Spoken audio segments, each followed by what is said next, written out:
Hi, my name is Cyrus Askin. I'm one of the Pulmonary and Critical Care Fellows here at Brooke Army Medical Center, and I'll be talking to you guys today about monitoring oxygen balance and acid-base status in critically ill patients.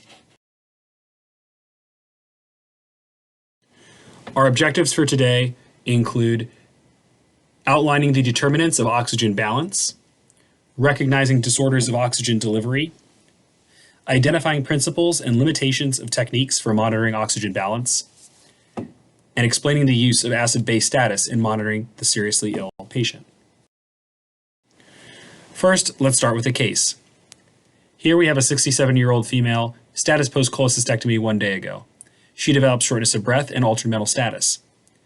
Her vital signs are as follows: heart rate of 136 beats per minute, a blood pressure of 106/55, a respiratory rate of 28, and an oxygen saturation of 91% on room air. She has a benign abdominal exam. So the question I have for you is, what monitoring should be implemented immediately in this patient?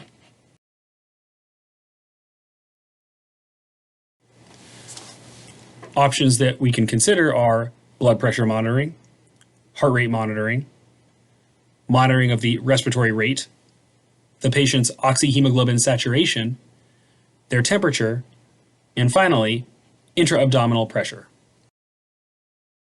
So before we can really answer what monitoring we should be using in this patient, it's important to know what our goals are. And in this patient, I'm worried that they could be developing shock. They're tachycardic, tachypnic, their oxygen saturation is low, and they've got a blood pressure that could be concerning in the right clinical context. The next question would be, well, why do we care about shock? And that's going to be discussed in the next section.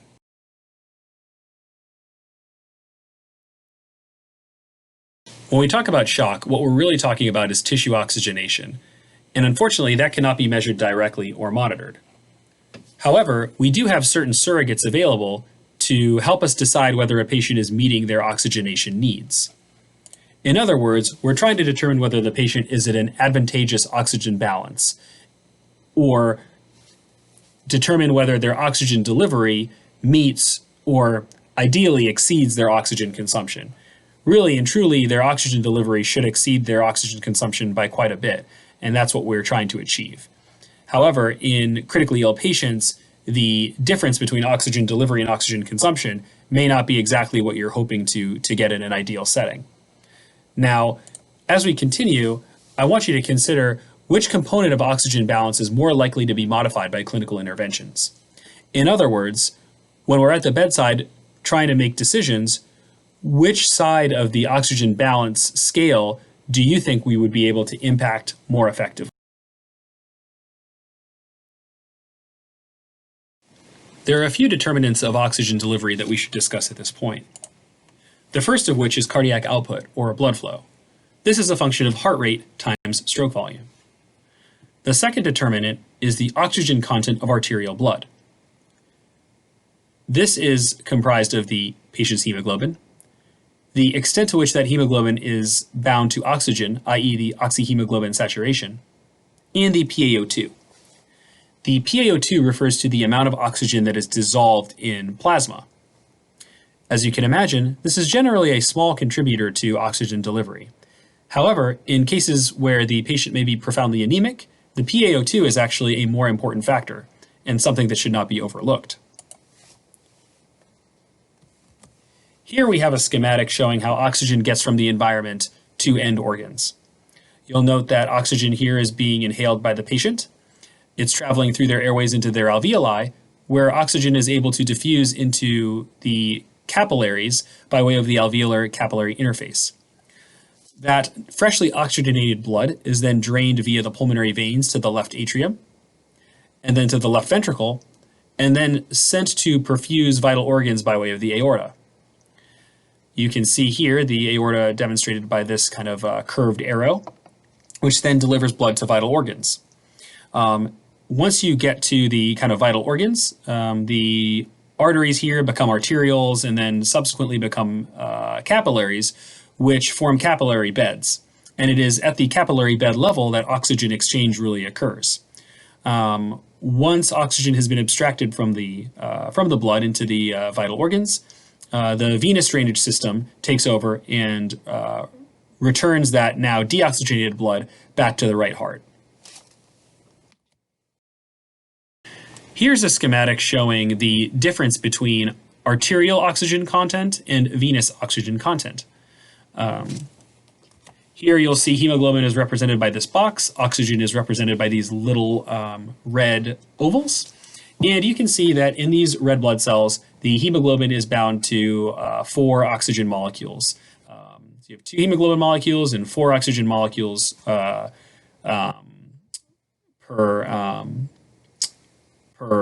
hemoglobin. Here in the arterial system, typically expect there to be a saturation of about 95 to 100%, which again refers to how much hemoglobin is bound to oxygen. As arterial blood kind of flows through the patient and ends up kind of at the tissue level, you pull some of that oxygen into the tissues to allow for metabolism to occur. But of course, you don't pull all of that. And in fact, your venous saturation is around 70%. So only a small amount, relatively small amount of the oxygen bound to hemoglobin in red blood cells actually gets pulled into the tissues prior to that blood being drained back into the venous system and again returned to the right heart. This is a nice little graphic demonstrating oxygen reserve. You'll note here that oxygen unloaded from hemoglobin during metabolism is denoted by the red shading. Here in the blue, we see oxygen reserves that can be unloaded from hemoglobin to tissues with increased demands. In other words, you have quite a bit of oxygen in reserve that can be utilized under increasing metabolic demands. Typically, only a small portion is actually used at the tissue level to allow metabolism to occur. And if you'll recall, that kind of correlates nicely with the difference between the arterial oxygen saturation and the venous oxygen saturation. In regards to cardiac output, as I said, it is a function of heart rate multiplied by stroke volume. Stroke volume is a function of preload, afterload, and contractility. Preload itself is a function of venous return, i.e., how much blood is getting back to the right heart and then through the lungs into the left heart, as well as ventricular compliance. How well is the ventricle, particularly the left ventricle, relaxing, able to receive that blood coming from the pulmonary veins in order to prepare to eject it through the left ventricular outflow tract. Afterload is a function of arterial pressure. In other words, how much arterial blood pressure does the left ventricle have to squeeze against in order to eject blood through the left ventricular outflow tract. And then, of course, contractility is really a function of the heart muscle itself and how well is it squeezing, how healthy is that heart muscle. No discussion of preload is complete without the infamous Frank-Starling curve. Here on the x-axis you see ventricular preload, and on the y-axis you see stroke volume. And so really your stroke volume is a function of your ventricular preload. As you increase the volume within the ventricle, your stroke volume goes up until you get to a certain point. And the idea per the kind of Frank-Starling relationship is that you are increasing your contractility, i.e. the overlap of actin and myosin within the cardiac muscle, to where you get to kind of an optimal point. Where your heart muscle is able to most effectively eject that blood because you have the kind of optimal amount of cross-linking between those components. And so that's kind of, in a very small nutshell, the idea behind ventricular preload, its impact on stroke volume, and the relationship to contractility. So getting back to our case study, again, as a reminder, this is our 67-year-old lady whose status post cholecystectomy 1 day ago. She's got some acute shortness of breath, altered mental status, and some vital signs that are a bit concerning. So how would you evaluate oxygen delivery in this patient?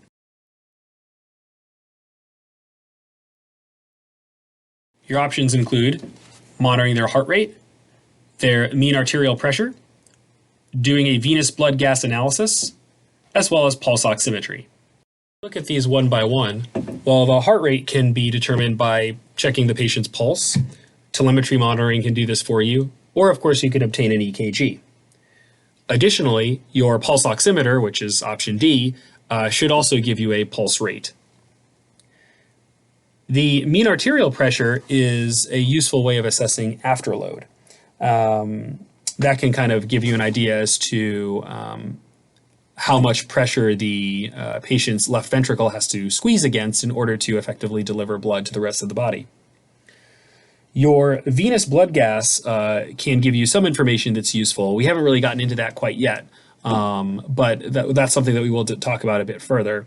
And then lastly, your pulse oximetry, well, that's really getting at the oxygen saturation, or I should say the hemoglobin saturation, which, as we discussed, is a significant component of the oxygen delivery equation.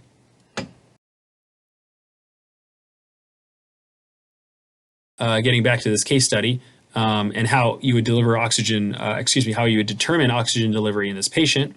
Well, the things that we want to know about would be their cardiac output and their oxygen, their arterial oxygen content, as discussed earlier.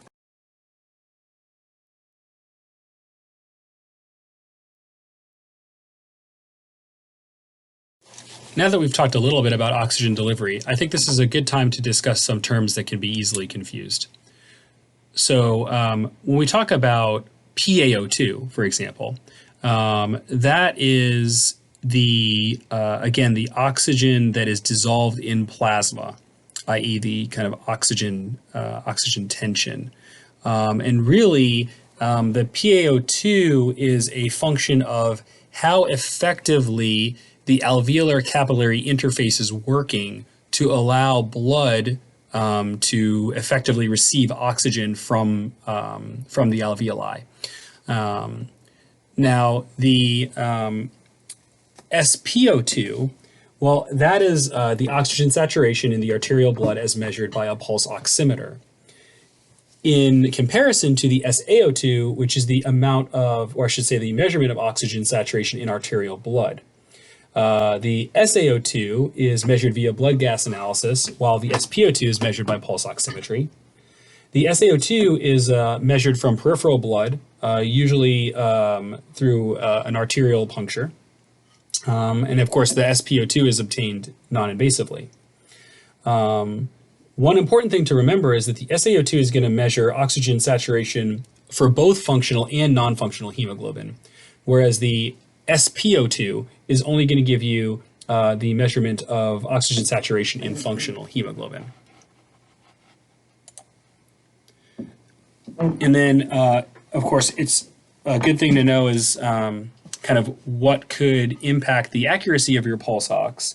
So things that are going to impact the accuracy include complexion, so darker skin, the extent to which the patient is vasoconstricted, if there's hypotension or hypothermia present, if your patient's wearing nail polish, if they have hyperlipidemia, if they are severely anemic, or if they have carboxyhemoglobin in high levels. And so we see that in carbon monoxide poisoning or in active smokers. So again, the pulse oximetry is really going to estimate arterial oxyhemoglobin saturation, which is a determinant of arterial oxygen content. But there are some differences between the SpO2 and the SaO2. Generally speaking, in a healthy individual, there'll be a pretty reliable correlation.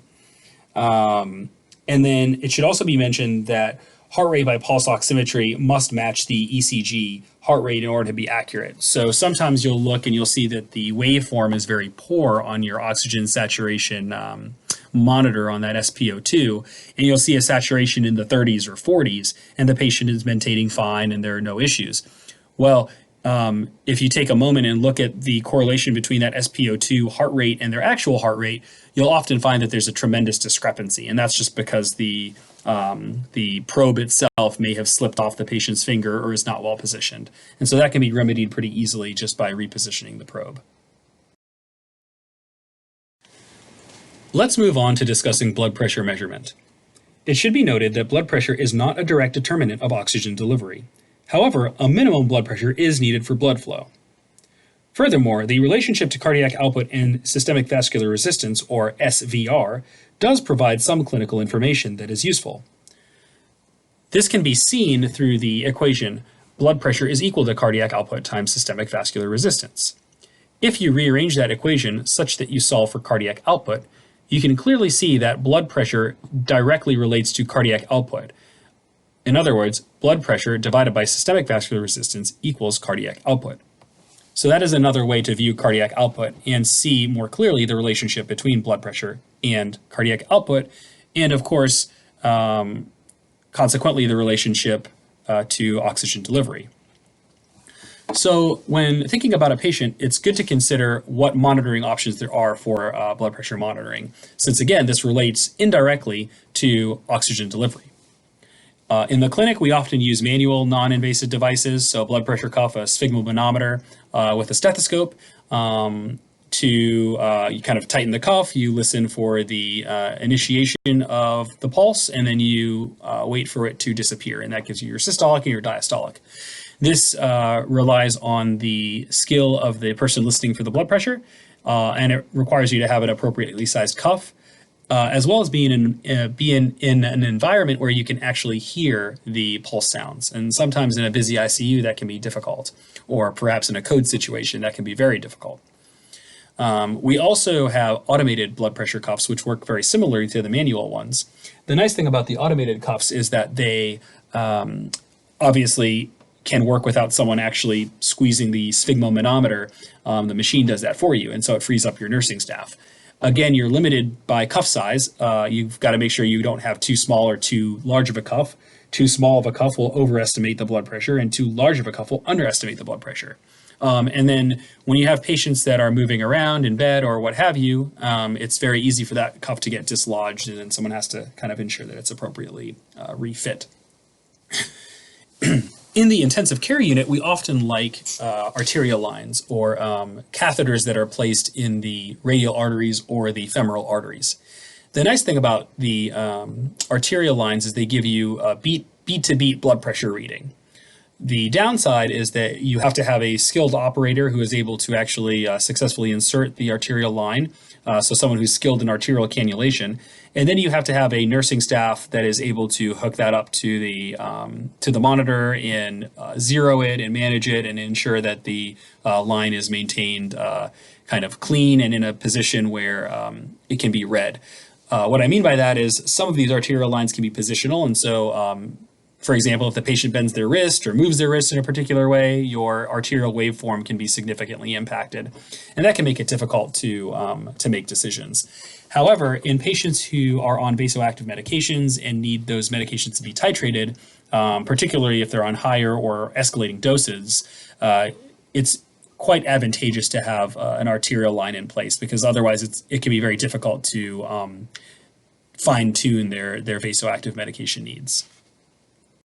In addition to being able to more closely monitor the hemodynamically unstable patient, you also have access to the patient's artery for arterial blood gases, thereby sparing the patient multiple sticks.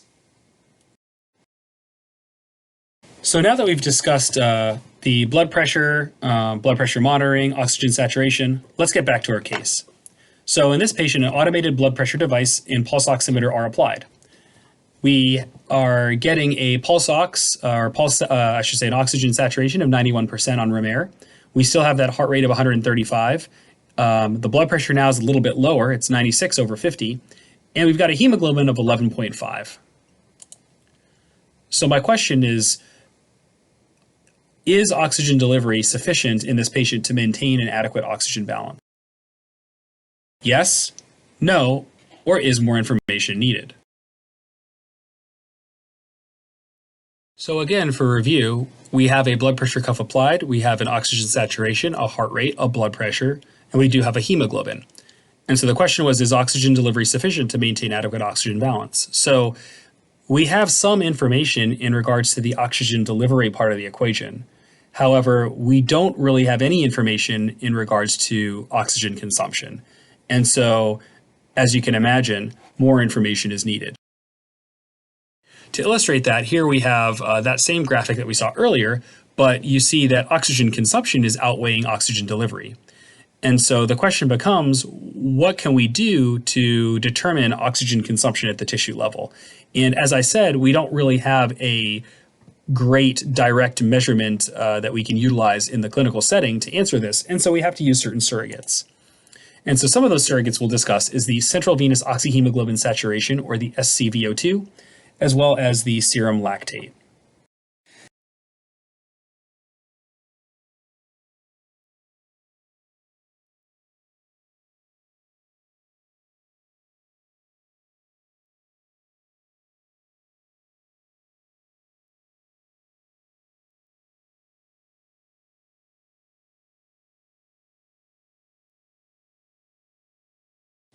First, we will discuss the SCVO2, and in order to do that, we will revisit a schematic from earlier.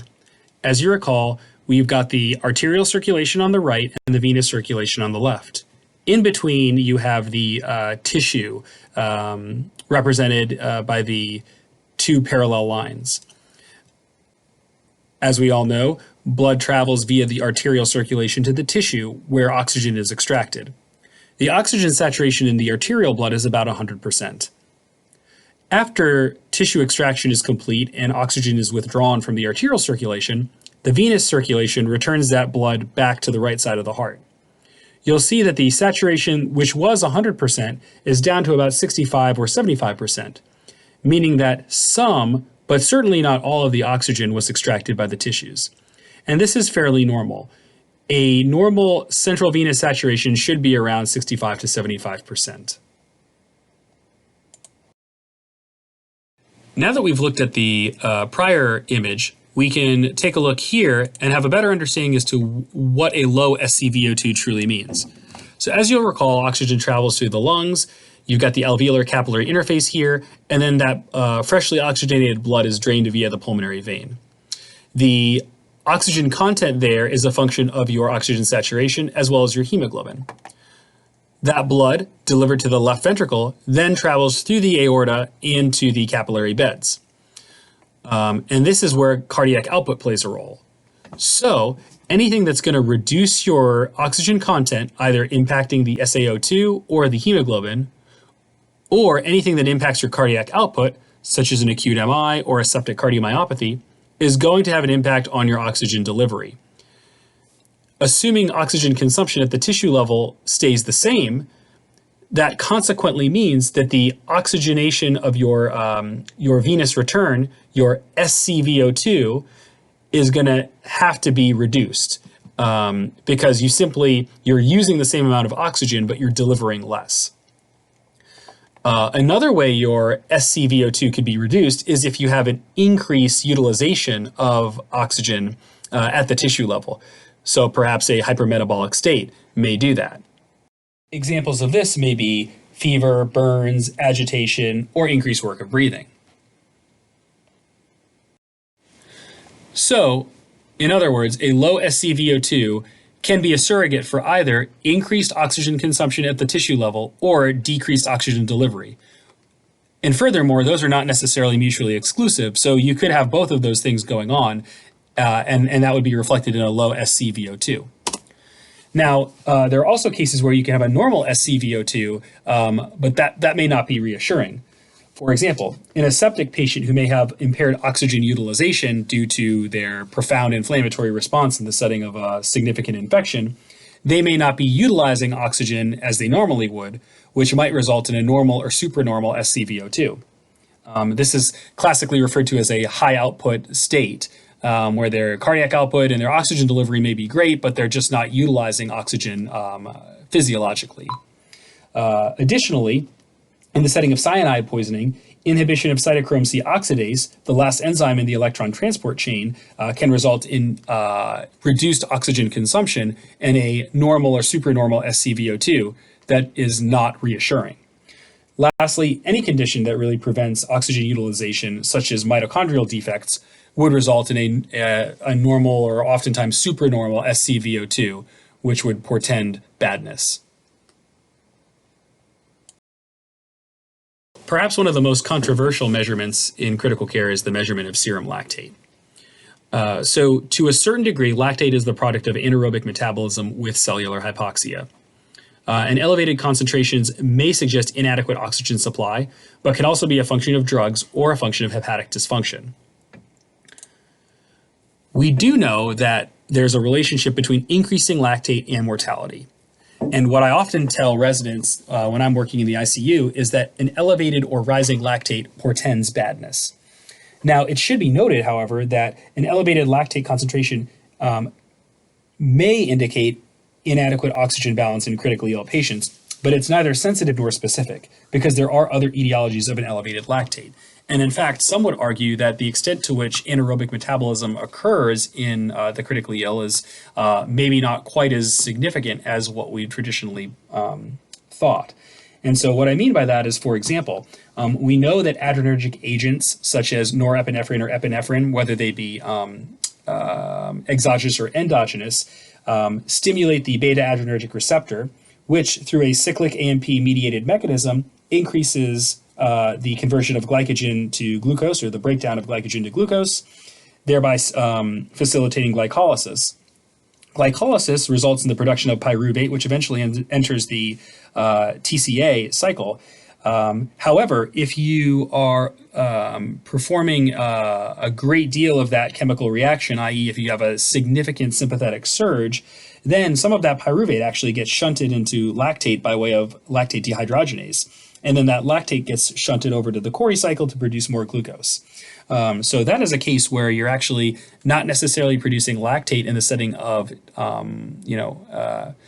tissue hypoxia or anaerobic conditions, but it's really a function of a sort of increased adrenergic tone, increased adrenergic surge, which, again, I think could very well portend badness, but does not necessarily mean that you are inadequately delivering oxygen to the tissue. Additionally, drugs like metformin can cause the lactate to rise due to inhibition of pyruvate carboxylase. Essentially, in that case, you have gluconeogenesis that is impacted.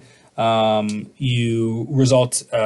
results in an increased concentration of pyruvate, and then you produce more oxaloacetate, and then as opposed to pyruvate being processed by pyruvate carboxylase, which in turn results in an increase in lactate by way of lactate dehydrogenase. So again, all of this is to say that lactate is something that we should be familiar with measuring, but it doesn't always mean that there's evidence of tissue. I should say it doesn't always suggest tissue hypoxia. And then again, outside of drugs, hepatic dysfunction. So if you have profound liver disease like shock liver, then you can see a rising lactate because of a dysfunctional, or I should say the inability of the liver to effectively perform the Cori cycle. So now that we've discussed the central venous oxygen saturation and the lactate, let's get back to the case. Repeat vital signs here show a heart rate of 135, a BP of 96/50, respiratory rate of 28, a temp of 101, and an oxygen saturation of 92%. And that's on 6 liters per minute of nasal cannula. We now have an ABG with a pH of 7.32, a PaCO2 of 32, a PaO2 of 68. Chemistries show a sodium of 142, a potassium of 4, a chloride of 106, a bicarb of 16, a BUN of 28, and a creatinine of 1.4. And now the question is, does the patient have an acid-base status that suggests serious illness?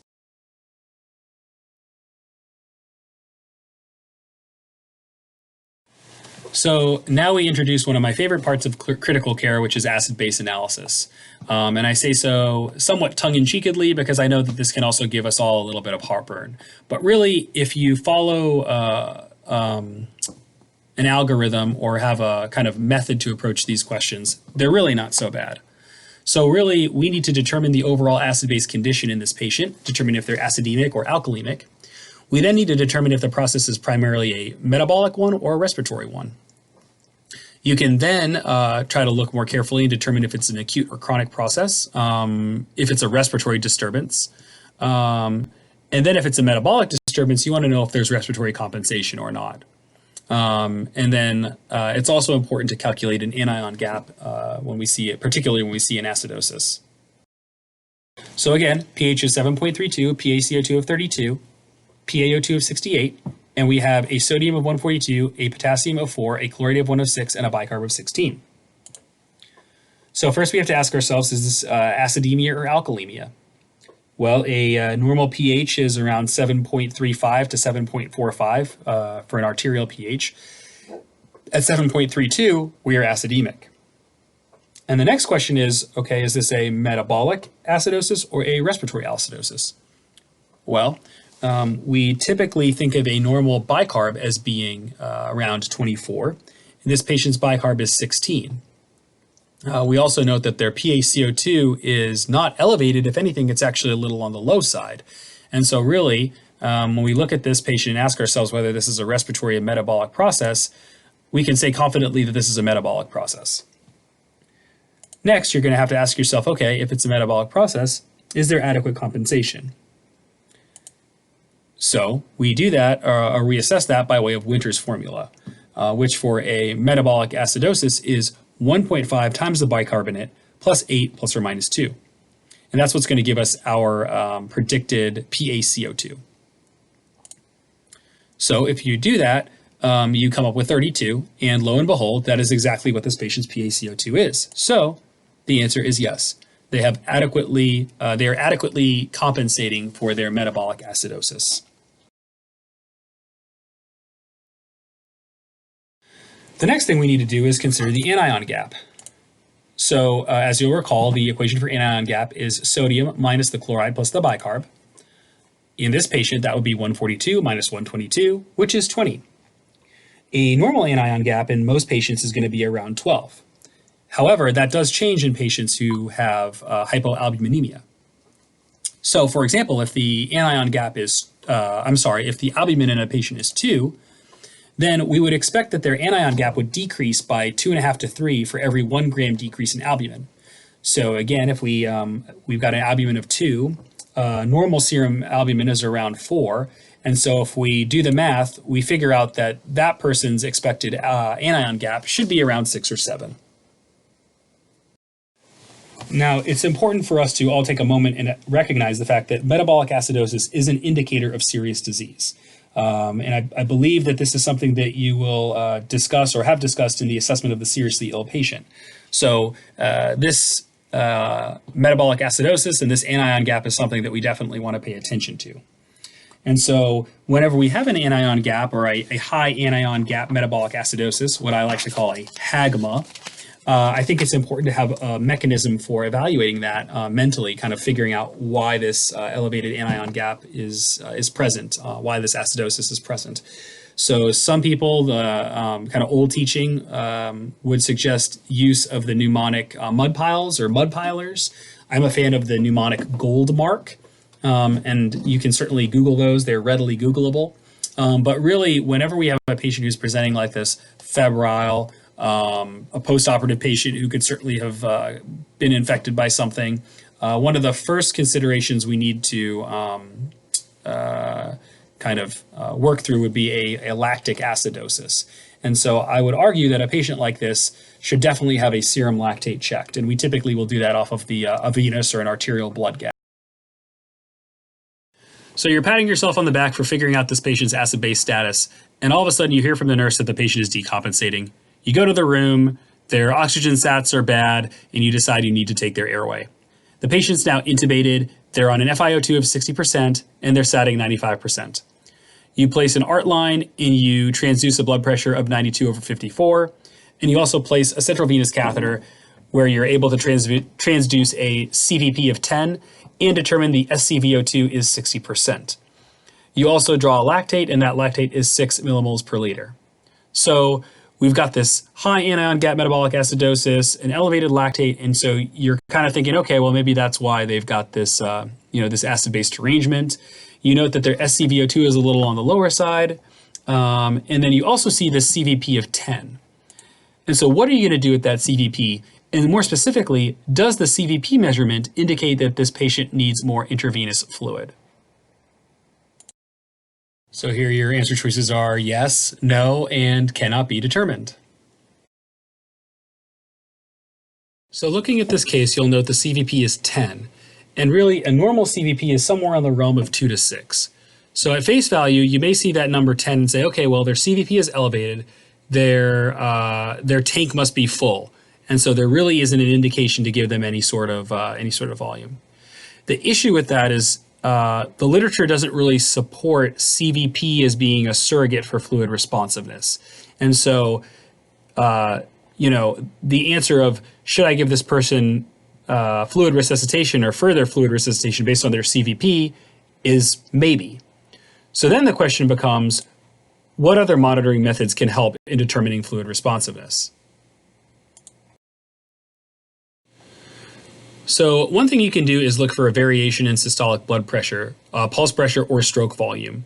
And this can be done most easily in mechanically ventilated patients, particularly those that are not spontaneously breathing. And furthermore, you really need them to be fairly regular in their rhythm. So those that are in atrial fibrillation, for example, or having a lot of PVCs, these measurements can be very difficult. But essentially what you're looking for is the beat-to-beat variation in systolic blood pressure, or variations in pulse pressure, or variations in stroke volume. And all of that is going to require some degree of invasive monitoring, with the exception of the use of non-invasive cardiac output monitors that use proprietary algorithms to kind of determine some of these metrics. The other thing you can do is determine the patient's response to an increase in preload, and you can do that by way of giving them a passive leg raise, essentially dumping the blood in their legs into their right ventricle, or you can provide a small fluid bolus of 250 cc's or maybe even 500 cc's. And in either of those cases, you could assess for, again, a change in stroke volume, a change in cardiac output, or a change in blood pressure. And really, irrespective of what mechanism you choose to use, any sort of variation or change of greater than 10 to 15% suggests that that patient will be responsive to additional fluids. Here we have the arterial waveform tracing on mechanical ventilation for our patient from the case study. You'll note the diastolic pressure variation, which is shown at the bottom of the screen, but more importantly, the systolic pressure variation, which is shown at the top. And while we don't have specific numbers there, I will tell you that that is a significant variation from beat to beat. So the question I have for y'all is, what interventions might be considered in light of this data? So because we see significant systolic pressure variation, it would be reasonable to suggest that fluids be given to this patient. So you could try to give them some additional fluids and see if their blood pressure improves. The other thing you can do is try to decrease the patient's positive pressure through the ventilator, particularly their PEEP, and perhaps decrease their tidal volumes, assuming that they're on an assist control assist control volume control mode. The reason that can be beneficial is, of course, positive pressure, while beneficial to the LV, can be somewhat detrimental to the RV, specifically because it can impede venous return, thereby reducing your RV and diastolic volume, which in turn will decrease your LV and diastolic volume as the two chambers are in series. One other metric that we can use, which is not discussed specifically here, is stroke volume variation. So if you happen to have either an invasive or non-invasive cardiac output monitor, one of the metrics you can measure is the stroke volume from beat to beat. And the thought is that stroke volume variation that is greater than 10% may also indicate that a patient would be fluid responsive. Just like the other metrics we've discussed, this is a flawed measurement in that the patients that are breathing spontaneously, that can have an impact on your ability to obtain a high fidelity measurement. Patients that have tachyarrhythmias, have significant LV or just general cardiovascular disease, that can be problematic. So again, it's another measurement that you can use. It's another kind of tool in the toolbox, but it is an imperfect one.